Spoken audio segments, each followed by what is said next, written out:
Welcome to the Reconnected podcast, a home for sharing, understanding, and growth for the retail grocery store industry. During each episode, we will meet an amazing member of our community as we learn about their story and jointly explore the intricacies and challenges of our supply chain. Through it all, we'll remember and honor that everything starts with the real people who spend so much of their lives supporting the retail food supply chain. We will bring together the voices of manufacturers, distributors, and retailers as we journey together to help our industry reconnect. My name is Luke Abbott, and I'm excited to have you join us. Yeah. Ladies and gentlemen, welcome to the Reconnected podcast, where today we are joined by the famous, very famous Dave Hirschkop. You may know him from Dave's Gourmet, is that right? And what was your hot sauce company called? Yep, Dave's Gourmet. Of course, people thought Dave's Insanity was the name also, but yeah, Dave's Gourmet. Well, welcome. It's great to have you and welcome you. I know you've been a world traveler lately and gratefully made space for me while you're back in California. And I'll just share with you like what I was most excited about. There's a lot I'm excited about with you, Dave, because you're a good friend and you have so much to offer our industry. And you do offer so much to our industry already. But I think there's something here about how you almost like how you built it. Like you built it. You built a successful CPG company that endured for like almost 2 decades. Is that right? Yeah, almost 3. Well, Almost it's 3. been over 3 now. Yeah. Right. And then had a successful exit, living a beautiful life afterwards. It's like, this is like the Pollyanna panacea dream of every CPG owner in America is to be Dave. Maybe, or like Well, Dave. it's sort of interesting because I'm thinking nowadays there's like multi-tracks, Yeah. There's the people that sort of get it a little more, and I think they would they would be more friendly to my path. And then there's sort of like the mass media of like everyone wants to have a unicorn and have, hundreds of millions of dollars and, and I don't know if people realize what goes with that to get to that point, what it really takes. Well, and then, right. And not that anyone's a statistic, but statistically speaking, the chances of actually being the one that makes it, it's not like 1 in 10, right? It's like 1 in hundreds today, at least. And yeah. And there's a lot of pain on that road too. A lot of pain. A lot of pain. And we all read headlines, right? So, I mean, I have friends whose, their companies went public or they sold for some, 100 and some odd million, 200 and some odd $1 million. But what they actually received after taxes, yeah, owning, 6% or 17%, or it was still great, but it was a lot less than people would think. Well, I know so many founder friends and even clients who drop below 50%, right? Drop into the 30s, drop into the 20s. To your point, drop below 10 in ownership, especially in this current market relative to raising capital. It's been a lot different than it was 3 years ago, 4 years ago. And if you were operating under the old, I call it the old model, right? The unsustainable model, perhaps. And yours is, and I would call yours a sustainable model, right? Where you're not dependent on outside. Right. It's been really, really, really difficult. And so I thought, inviting you here for me is like the how you built this. Is like, we'll call this the how you built this podcast today, because it's like I wanted, if you don't mind, are you okay sharing some of this journey and like how you did it? And because this is not so common what you accomplished. Yeah, it's beautiful. Yeah, and it's like the 4 quadrants, of So I was the unconscious competent, quadrant of I didn't really know what I was doing, but the instincts led me with some luck, and that's the one thing that people also discount way too much is everyone I know who's made it and really done well would realistically say there was a big component of luck in the timing and bumping into the right people and this and that. So I used to. That's a factor. No, but, I had a restaurant called Burrito Madness, which I wouldn't call a rollicking success. And smelling like an onion for a year and a half wasn't my first choice. But we invented the insanity sauce at the restaurant. I was just doing it for fun to mess with drunk people, and it To just mess sort of with drunk caught on. people. And my ADD instincts said, "Wow, this is funny and exciting." So I followed the funny and exciting. And the thing is, when you follow funny and exciting, Yes. and this is pre-social media, what we've learned is a lot of people like funny and exciting. Yes, they do. So What year was this that you created Dave's Insanity? I created in 92 and the company 92. in 93. So Okay. sold the restaurant, kept making sauce as a hobby. And this is where I think I diverged from a lot of Hmm. the current day people. I got a job as a mortgage broker during the day. On weekends Ah, and evenings, I had my hot sauce company slash hobby. yeah. I never depended on it for income till probably well over a year and a half into that journey. Interesting. Uh, So in a way that like you did it because you loved it, right? Like you, even right. if you, the definition of a hobby is you do it even if you're not getting paid, right? By definition, you're not getting paid in most cases. But did you recognize that this is also kind of like a hypothesis testing opportunity? Like, hey, if it turns into something more, I'm not attached, but we'll see. I mean, is that we'll see if there's a market. Is that kind of your approach? Yeah, yeah, and I think to add to that, because that's a good path, is that what people love about their businesses varies. Some people they love the product and they just want to talk all things about that product. Some people love the people and working with people in that direction. Some people love competition and they just Hmm. love to compete. For me, it was as much. I just thought it was funny. I just thought this whole like chili head community was this fun, funny thing, and I thought it was why are people wanting this sauce that's burning their faces off? I just thought it was so hilarious and great and positive. So I followed that. So did you use a co-manufacturer or did you produce it yourself? Well, initially we were in the restaurant giving out little souffle cups. We Okay. weren't even selling it.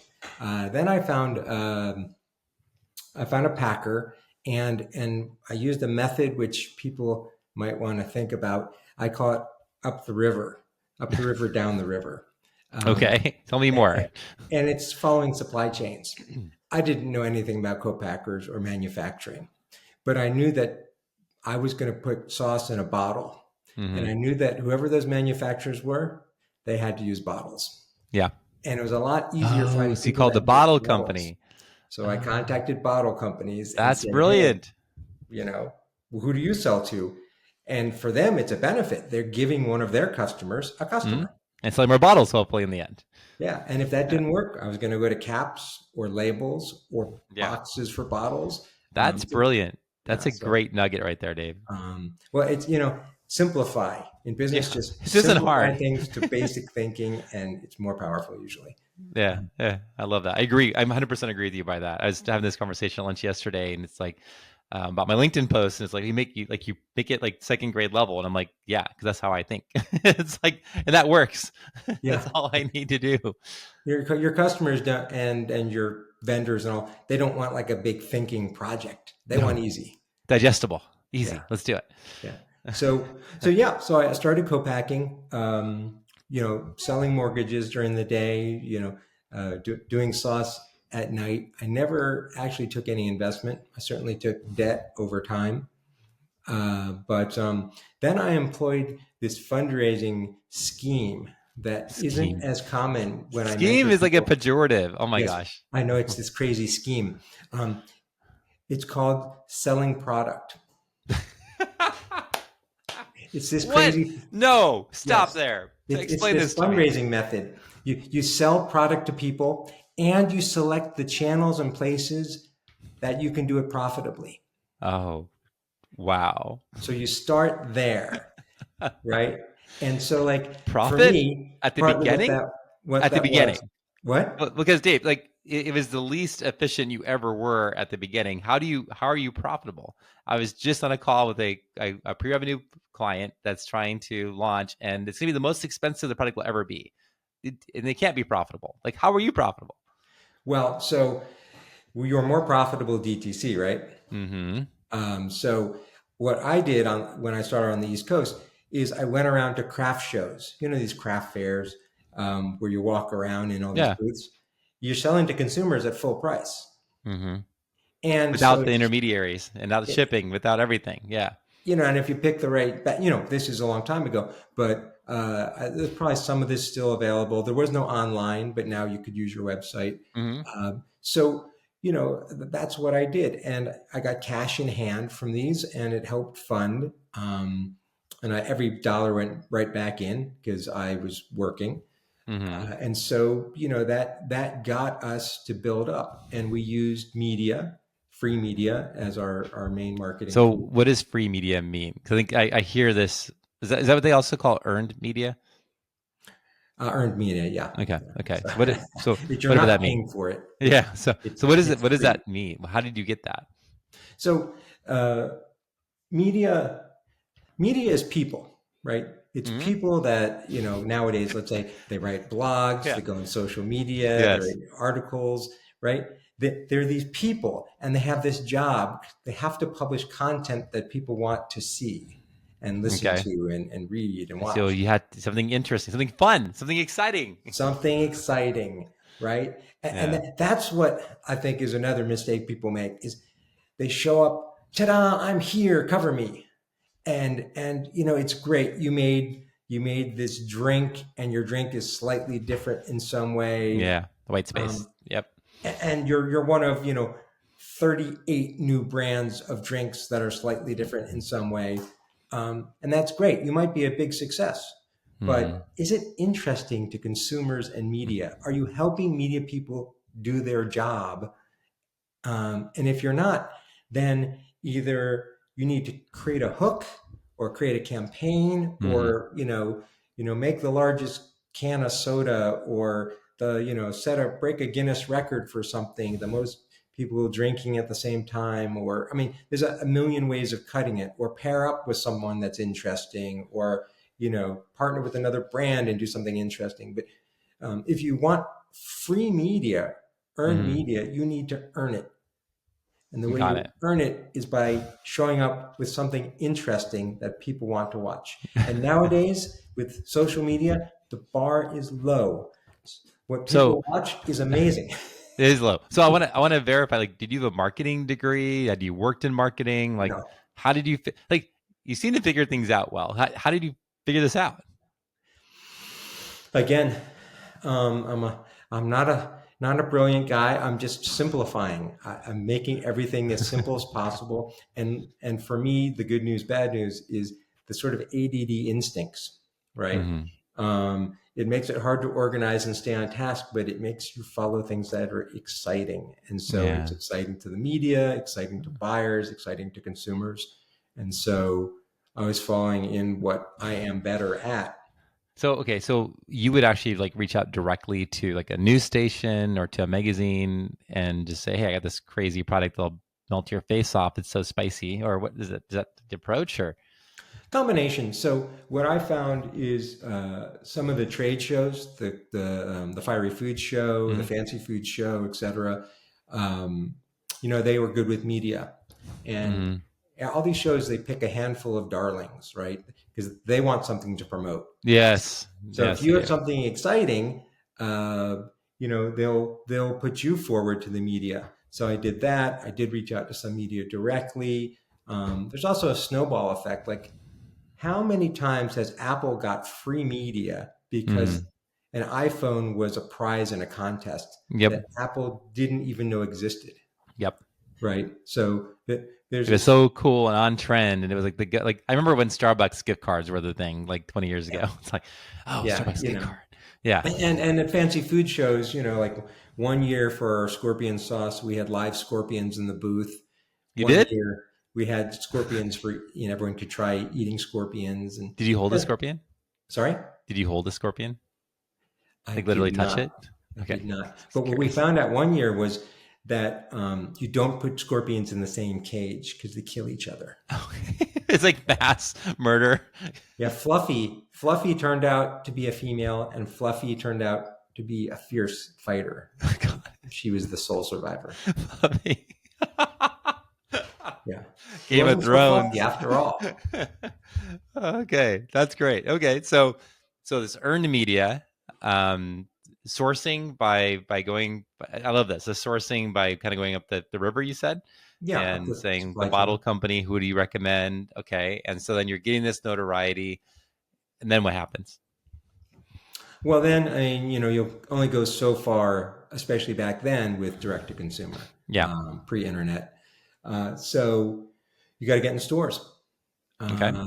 And so then, what we did, I wouldn't recommend as much It because, worked, Dave. yeah, we went national right away using trade shows. Okay. But we went to specialty stores first, which are more Which makes profitable, sense for that type of easier to product. work with, better place Yeah. to build brand, Mm-hmm. and you're natively more expensive usually when you Mm-hmm. start. Could you Sometimes, explain when you say specialty? Are you referring to like a Bristol Farms, or are you referring to like those hyper specialty stores that are like usually small format? yeah, more of the hyper specialty. Mm-hmm. And for us, we were only doing spicy foods back then, so there were Mm-hmm. also hot sauce stores. Yes. Um, Yes. and so, the thing is that there are low volume stores out there. And for most brands, you won't sell much. But if you are the top selling thing in a low volume store, you probably are doing decent volume. Yeah. Um, Yeah. so, they did pretty good volume for us. We weren't going to become, and we learned this over time, we weren't going to become a $50 million company selling sauce so hot that your bottle lasts you for a year or two. It kills the consumer. Like, huh? You know, Like a so reverse deadly pyramid scheme. yeah, yeah. But I mean, when fraternities and the Marines are using it as an initiation ritual. Oh God. We did not condone that, by the way. But it got notoriety. It got famous. I mean, I remember one of our first big hits was CBS a Sunday Morning with Charles Corral. Oh yeah, I used to watch that every Sunday morning. Yeah, I love that show. He's so like sedate. and the New York Times was one of our early hits. So that earned media.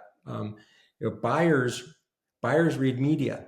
In fact, one of the brands I mentor, they're in Walmart, they're in Costco, and I think Costco was their actual first account, which is really unusual.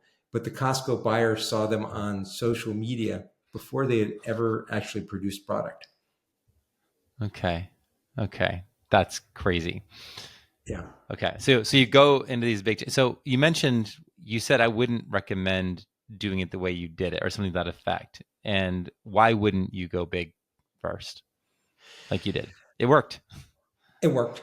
It worked, but there aren't as many hyper specialty stores and gift stores as there used to be. Okay. So that's one.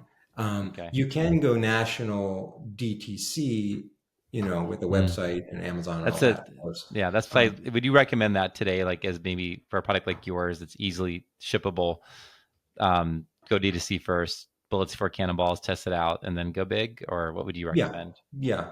I mean, Okay. the first year to two of your business, as you know, is like it's actually an experiment.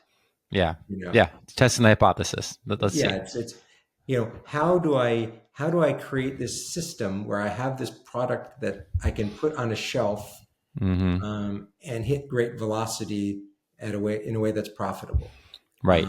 How do you perfect that formula and define which shelves you need to be on, which consumers are going to buy it, what packaging, price point, positioning, all that? Well, how do you define all that into a winning system? And then the rest becomes kind of academic because then all you have to do is just get on 10, 15,000 shelves, Yeah. which becomes easy if you've done a great job with that. So in your case, you had the right packaging, the right product, the right price point, and like you hit the key things you had to have right out of the gate so that you performed well. And then you could iterating from there. Yeah, I mean, yes, up to a point. I mean, Okay. there's levels, right? So we Right. hit the formula correctly to get us to a certain point. Yeah. Yeah. Got it. And then we eventually hit that point and we had to pivot to get to a different point. Was And that the addition of the pasta sauces, or was that right, it was the addition of the pasta sauces. and why did you? That's such a big jump from hot sauces to pasta sauce. So how did that jump happen?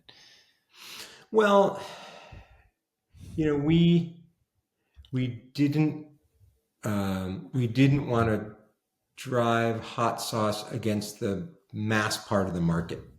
Okay. We were, I don't know, was nervous about it, whatever. But we saw that pasta sauce was a sea of red that all looked the same to me. Yeah. I didn't see any innovation, or not much. Were you So we pre came, were you pre Rayos? no, Rails was out there, Okay. and Rails obviously an amazing sauce and great Mm-hmm. brand, but they weren't innovative. They were just, I mean, there's some brands, brands succeed for different reasons, right? Mm-hmm. So like I think of a Rayo's or a Stonewall Kitchens as two brands that succeed because they execute exceptionally well. Mm-hmm. They make products that are just very good, very good packaging. They treat people well. They treat the market well. They're good at all facets, but they're not as much focused on moving the market into new directions. Mm-hmm. Like we did butternut squash pasta sauce, and we did things that the market hadn't really done. Okay. Heirloom tomatoes, adjustable heat hot sauce. Um, What? we had a bottle it had two chambers, and the sauces were two different heat levels, so you could Yeah. mix them and change the heat of the sauce That's coming out. awesome. That's awesome. So So you like dial it how much you want to you mix the dial it, hot yeah, into it. yeah. That So so it's um, innovation. So in a way, I'm trying to think of the formula here. It's already articulated earlier on, like how you got to where you got to, and then as you went into the pasta sauces, it was like it wasn't so much about having something that was like insanity sauce. That was more just provocative and curious and interesting, right? This was like, oh, there's the unmet needs of consumers in the sauce in this pasta sauce area. It's more abound. There's no innovation really happening in like flavors. It sounds like offerings, right, or style offerings, and then right, that's what you saw, and you said, okay, there's a hole here. I mean, go find a co-manufacturer and fix it. right, right. Okay. We thought there was an opportunity to serve and help consumers in a different way, and so that's what we did, and it did well. And after a few years, we were selling more pasta sauce than hot sauce, and that never changed. Yeah. Till I sold it, we were more of a pasta sauce company than anything. Okay. So how are you able to share what percentage eventually that became? I think it probably was like 2/3, 1/3, or 60/40 towards the end. We started also launching creamy hot sauces and some other, innovative sauces that had more mass potential. Okay. So that started really growing. So Okay. I don't, 3 years after selling it, I don't know where it is now, but I'm sure. I think they have both still. Yeah. No, great. And I'm looking at your packaging. Let me see if I'm able to share it right now. Um, Share screen. Maybe that'll work. And organic simply. There we go. Okay. Are you able to see that, Dave? I see it. Yeah. So okay, let's get back here. So as I look at what you did here, I love the amount of negative space you have on your packaging. Was that intentional? Like there's a lot of white space, and white it kind of pops too, doesn't it? And that's Well, that. when we came out with it, there was very little white labels on the shelf. Yeah. So Right. it really popped. And this is a newer label, so we actually had more negative space than they have now. So it really stood out. I think it still stands out, I think it but does. there's And a lot more brands that came out with white labels. they Um, followed you, Dave. But what I also see here is the fact they're USDA organic, non-GMO project verified. Like I don't think Raos, for example, is organic, correct? they're not. Okay, and the non-GMO project verified, and then you emphasize the low sodium is also very unique, isn't it, in that space? Yeah, and this sauce is low sodium. Not all of them. Oh, okay, got it. But Simply red sauce. we studied that, and I'm not sure that being organic actually overall helped us much from a revenue and dollars and cents perspective. Okay. But it was something I felt we needed to do as Mm. the right thing. And that's where, like, this is your business if you're the Mm. entrepreneur. Yeah. And so you can make those decisions. And in some cases, it will help you. In some cases, it's just who you are. Well, so And for you, it was kind of, you and I talk a lot about purpose and mission, right? When we're together, and that was kind of just missional for you. Like, we will do things that are like, it seems like what you did in that space that would be best in class ingredient level, but also in attributes, like the reason the consumer would choose to buy it. Like, this is organic. This is non-GMO project verified. This, I have a low sodium option, which is unusual, and I know that wasn't all your SKUs, but is that missional? yes, it was Okay. absolutely something I just felt strongly about. Yeah. And it's interesting because business is also ruled by a certain pragmatism. So Hmm. we had three pasta sauce SKUs, I think it was, that were not organic, Oh, okay. So there wasn't a because brand promise there. they were so expensive to make already that if we made them organic, it would have been like, most of our sauces were $9 or $10, and those would have been Hmm. 14 or $15. And so were they still non-GMO project verified, or No, like the butternut squash pasta sauce, there was only it's yummy? one squash puree in the world that tasted good enough to make the sauce, Hmm. and it was, not non-GMO verified, and it wasn't organic. So Um, missionally, you also weren't willing to sacrifice taste, texture, flavor. It had to be the best in that area too. it had to be what we felt Hmm. was the best tasting and the best product. That was number one. Okay. We wouldn't do it if, like, we're putting terrible chemicals in there and we felt Hmm. like it was poisoning people. Then we just Yeah. wouldn't make the product. Missionally, we do not poison people except We with our don't hot sauce, just right exactly. because it's so spicy. Uh, We like to hurt people, but we we don't like want to to injure them. hurt people. Yeah, Well, the struggle makes you stronger, Dave. And exactly. yeah, And I've we got. and unofficially, I think we were at least top 10 for the most hospitalized people, of any brand, but Look at the smile on your face. This but is never overnight, as far as I know. So no one was injured, but the people got very scared, and so they went to the hospital, and the doctor said, "You're fine. Go home." okay, great. Okay, so you go into pasta sauces. Are you immediately successful, or what happens? Um, well, it was like a overnight three, three or 3 or 4 year Okay, success. that's really good. So it didn't really take off. Oh no, I think it was more like 6 or 7 years. We launched the heirloom tomato pasta sauces. So we had a red sauce and a golden sauce, but the line never really took off until the butternut squash sauce came out. Okay, because that And was so different. That it was was so different. And yeah, this is one of those interesting things that people should think about. yeah, Um, the butternut squash was not our top selling sauce.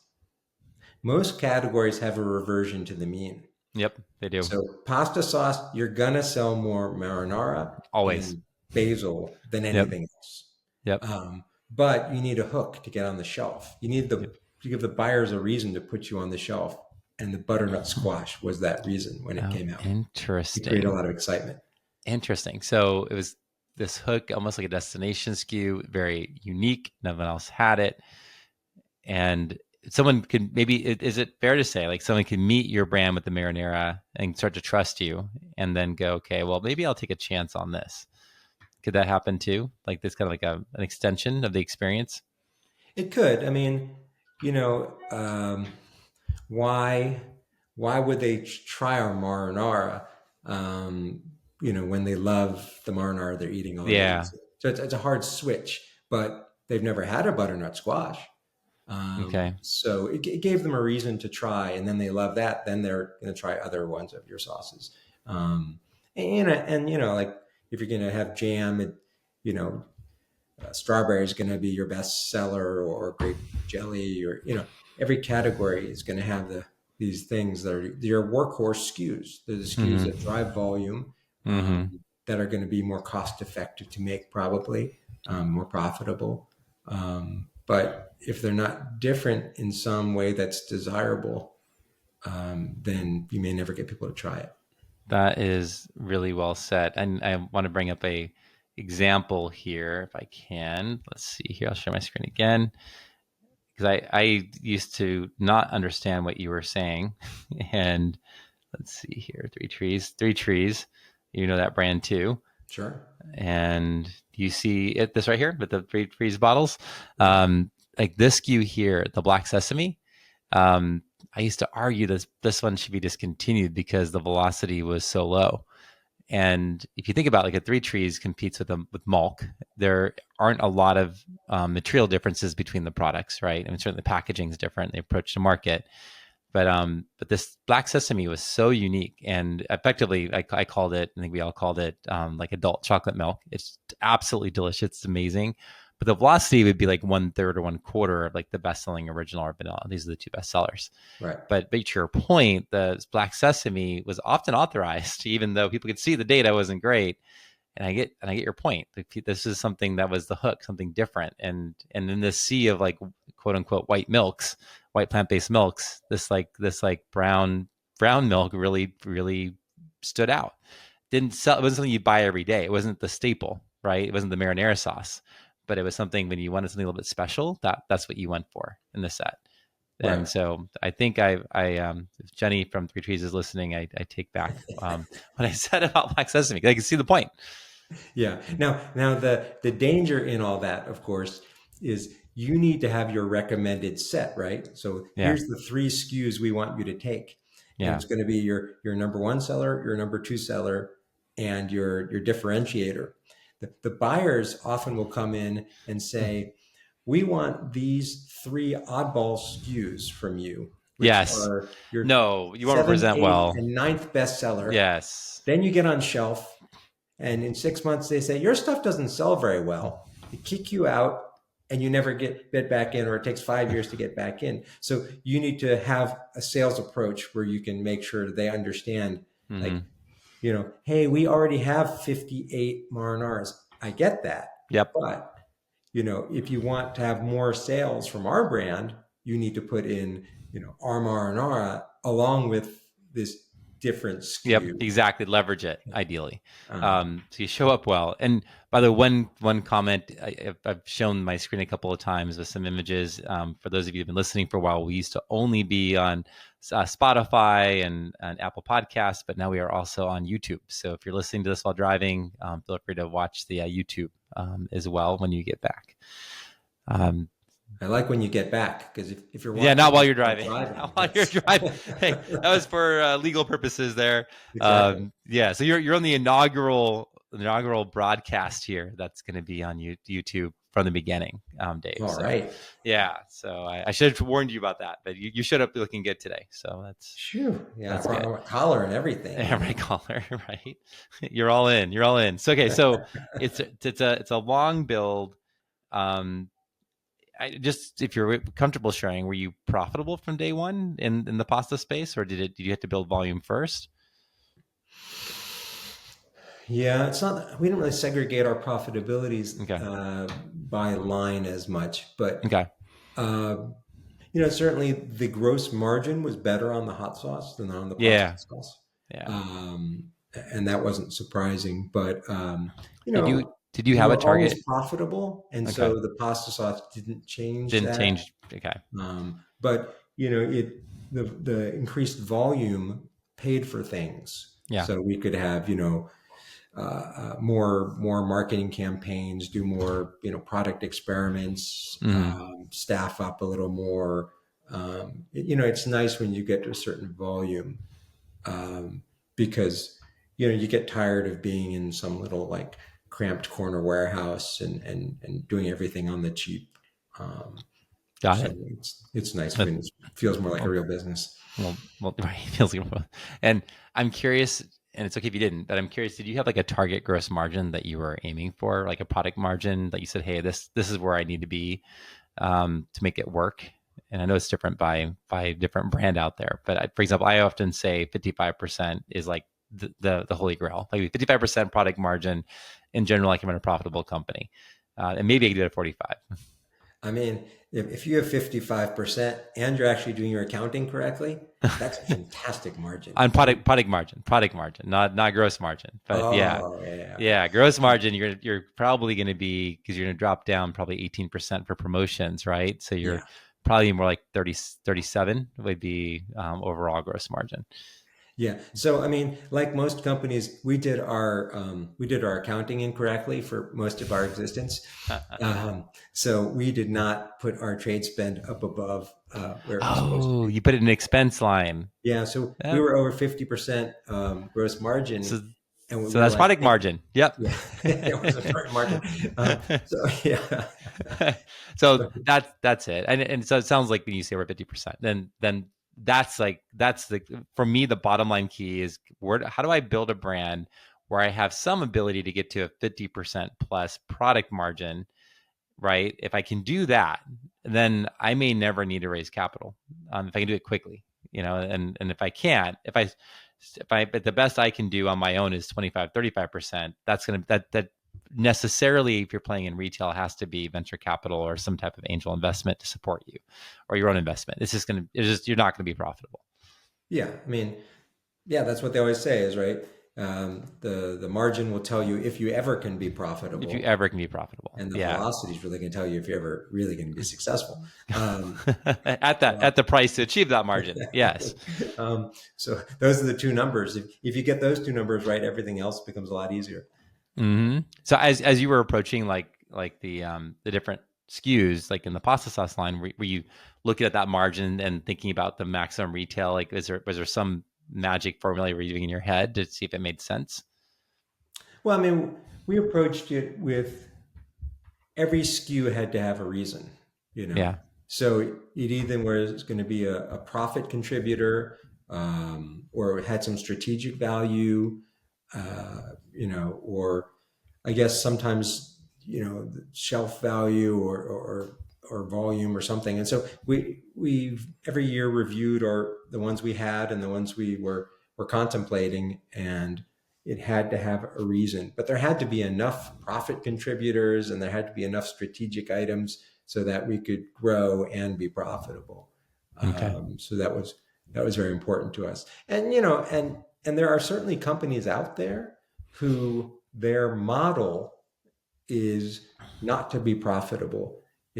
They're going to grow fast and try to Mm-hmm. sell out. Mm-hmm. Um, and so, like Crave never had good margins, for a regular company. Jerky's a bad margin category to start with. Mm-hmm. But, they had this growth and volume story, and Hershey's bought in on it, and it was a terrific exit for them. And then good products and good timing and all that. And Sir Kensington did a great job positioning themselves as Mm-hmm. we are the alternate condiment, platform. And I think it was Unilever, they bought in on that. Those were not super profitable companies. Right. That's a Like we talked model. about, there's multiple paths, and yours was just one to building a sustainable company that Right, is endured for 30 years. right. And if you're comfortable sharing, did you ever have to raise capital, or was it self-sustainable? Never raised capital. It's And, amazing. and the model we used, which some people might consider more old school, is lower risk. Yeah. If you're trying to be a platform that's unprofitable, it's all or nothing. Yeah. You have to hit the timing perfectly, and you have to really make it happen. Yeah. Like Three Twins ice cream was a great brand, Was. Yeah. that had to close down. And he's actually a friend of mine, and he did a terrific job. But you know, he got to a point where he couldn't raise more capital, and he stopped growing, and then being unprofitable became a big problem. Mm-hmm. So that Yeah. that model is riskier. So it's high return, high risk, and you took one. I think that was high return, low risk.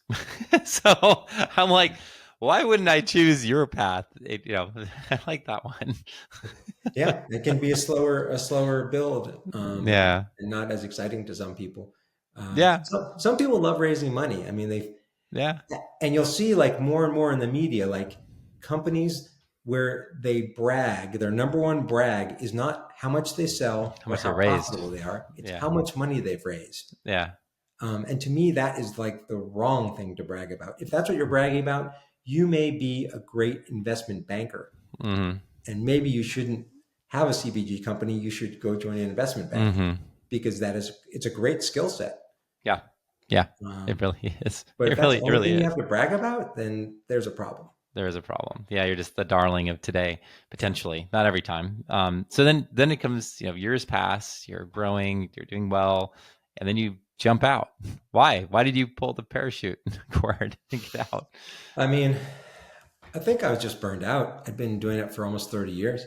That's a long time. And it's kind of like if you stare at something long enough, your Mm-hmm. vision gets kind of like fuzzy and Mm-hmm. it kind of, I've been staring at the same challenges and the same things so long Mm-hmm. that I just wasn't fresh and it wasn't exciting.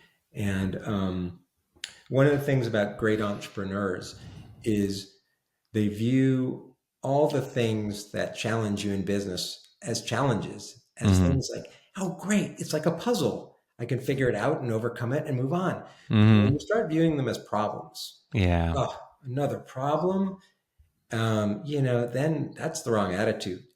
Right. And it's not as fun and you're not going to be as successful. I got to that point where things were problems. I mean, with the wrong attitude, putting all your paper clips in a bin can be very hard to do. With the right attitude, you Mm-hmm. can, solve 1,000 challenges a day. I mean, I was just getting to the point where my attitude was going to be a limiting factor. Yeah, got it. And I think you ran a process and you hired an investment maker. Is that right? That Yeah. was Yeah. connected in the industry, the well known and probably reached out to you for a number of years. I would imagine, like built a relationship with you and Yeah. Keith um, Yonkers, 41 North, great for the guy. North. Yeah, and did a sounds like you did a bang up job of finding the right buyer. Yeah, he was great. He was great. And, and then we worked with DWT, Davis Wright Tremaine, Don Booter. Mm-hmm. Mars, our attorney for the process. And I mean, those two were just tremendous guides. And the one piece of advice I really remember from Don was the best buyer for your business isn't necessarily the highest offer. It's the Yeah, one that's most likely to close, that's it. It's a good one. which I would not have natively. Everyone wants the most money, but Right.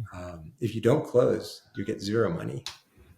And these processes are interesting because it's really a one-time thing. Because if you go through the process and it falls apart with a buyer, you're kind of viewed as slightly damaged Yep. goods, Yep. and then your price goes down. Yep. And every month of this process, you're paying a lot of accounting and attorney's Yep. fees and other fees. So it's an expensive process. And the other thing that is interesting is you need to get a certain volume to even run these processes because of the expense and Yeah. because they won't touch you otherwise. Right. And below that volume, it is hard to sell businesses in our Mm. industry. What do There's you no, think the line of death of not being able to sell a company in our industry in general, not always? I think if your sales are below the sort of 5 to 7 million Hmm. range, it'd be very hard to find an investment. Even if you're a profitable, Sorry. even if you are a profitable company. I guess it depends how profitable you Yeah. are, Yeah. because if you were making $1 million a year or more, then you Yeah. probably could find You'll someone. find someone. Yeah. Um, If you're but minorly profitable, it could be really yeah, difficult. yeah, You really still haven't fully proved it yet in the market. I think is part of the challenge too. Like you're still in that validation, but like your case, you were, if I recall correctly, you were in Walmart as you were in Whole Foods, as you were in Sprouts, and you pretty much conquered all channels. Well, you proved it. right, right. And I mean, and to really have like pick of the litter. I mean, they want you to be north of 20, 25 million in sales. With 2.5, 3 million profits or more. I mean, that's sort of the sweet spot where you have a lot of investment bankers clamoring for your business and they're pretty excited about it. Yeah. Yeah. Okay. And then you sell, and then what? So there was a study, I can't remember which country, I but like your direct responses there.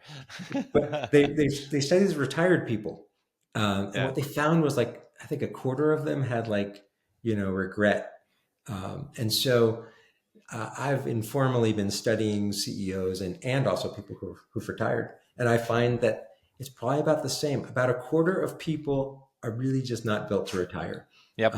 because they need a sense of purpose. They Yep. need to Yep. be coded in the game, and Yep. I think I'm one of those 25%. So Oh, you need um, to be in the game. I need to be in the game. Okay. I've been helping a lot of people, doing a lot of mentoring, Hmm.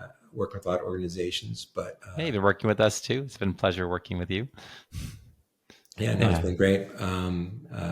What you guys do is really helpful for a lot of people. Hmm. But at some point, I probably need to start another business or do something that is more than part time. Oh, another CPG brand? I don't know. I have some technology ideas. I have, Oh. for me, I see problems, Hmm. and I'm like, huh, how would I fix that problem? And then, you know, is my skill set and is what I want to do with my time line up with solving that problem? Got it. So, do you find I'm so for do you have more energy when you have things on your calendar and you're working towards something, like even if you traveled the world since you've retired, and right, and do you enjoy that travel, like, or it would be nice if you were traveling but where also you're like maybe on that plane thinking about other things for your business that you're working on, like is there like this balance that you need? Yeah, I mean, I don't know if I could travel as much as I do now if I had a Hmm. business, but I could travel a little less and I'd still be happy. Yeah. There's this thing, I call it task expansion. Okay. So when I looked at a lot of people that are retired, I noticed that their day didn't have a lot of things sometimes. So, they would do something like an errand, and that errand could take them an hour and a half, 2 hours. And someone who owns a business and is really busy would do that errand in 15 minutes. Or have their assistant do it. Yeah. Yes. So it's like they fill the day, and the 75% of people are happier than a clam. They love Hmm. it. They fill their day in a way that they like. Yeah. But the 25% of people are like, wait a minute, what did I do today? I'm becoming, like slower and mellow, like I want to kick some butt, Yeah. check things off the No. list. Yeah, I love it. I think there's, I bought, when I bought Monterey Provision, the distribution company I used to own, I bought it from a man who was at the time maybe 72 years old, and you could tell like he was kind of, he was done, but he sold his business. But I noticed that happened to him afterwards. He sold me 100% of the company. He didn't actually even come down and visit the new facilities, or didn't even know what we did anymore. But I sensed that it was because he didn't feel relevant anymore. There's this like, and I realized, my life learning around him is that relevance really matters a lot. I think especially for people who tend to be more masculine dominant, that relevance to the world, that purpose, that creating, that adding to the world is really in terms of like what we do, not just our family, but like what we're creating in the world outside of our family also really matters. And I just saw him become depressed, and my gut is it's more than 25%. My gut is it's higher than maybe 60-70%, especially of men in particular, that need to have some purpose beyond the grandkids, so to speak, as you get older. Yeah, Um, it's is your that identity. I mean, Yeah. what is your identity? You were like, this person that got specialty products to the world via distribution, and then you are. No, don't tell. I agree. Like when I sold, sold Monterey, I went to go to work at Jimbo's, and then I left Jimbo's, and it's like people didn't talk to me as much anymore, and it was almost, and I was just disconnected from everything I had known, all the people, all the shows, all the things, and I'm like, I can't do that. I need to start something. So I started V Driven, because I'm like, this is my life. This is what I love to do, and I spent my life building it. And to leave when we're at our prime and not offer and give back to it to create, like, doesn't make sense. Like, why? Like, it's a waste. Yeah, I mean, the way you're doing it now, you're like you're in it. You're like Yeah. giving back in a way, like this massive service, instead of like giving little drips and drabs from the sidelines. Right. That's what it feels On the like. field, on the field of battle. Yeah. And there's risks, and it's so weird to me that like building Be Driven has been so much more difficult in some ways than building my bigger company. I used to have like building it from scratch. Like I'd taken over somebody else's company, right? That the distribution Oh, company I had, and I grew that. It had already been created, the process, the systems, right? It had existed for 25 years, but to create something from scratch like you did with Dave's, right? That's a lot. That's yeah. And it involves, if you think about it, like everyone, most people want to be like a rock star or like Mhm. professional athlete or something. But I was talking to a friend the other day whose son actually is a rock star. Okay. And I was like, your son is a rock star. What percentage of the tasks he does throughout his days are like things he loves that are like rock star tasks? Right. Right. And he said, I don't know, 10%, Oh 15, gosh. Really? maybe, That sucks. maybe 20. Most of what the guy does is work. Yeah. And when you start your own business, the first year or two, whatever, you're like answering phones and shipping packages and doing all sorts of, grunt work, whatever. Hmm. But with the right attitude, you're like, I'll do what it takes. Yeah. And just chart the progress and just stay excited.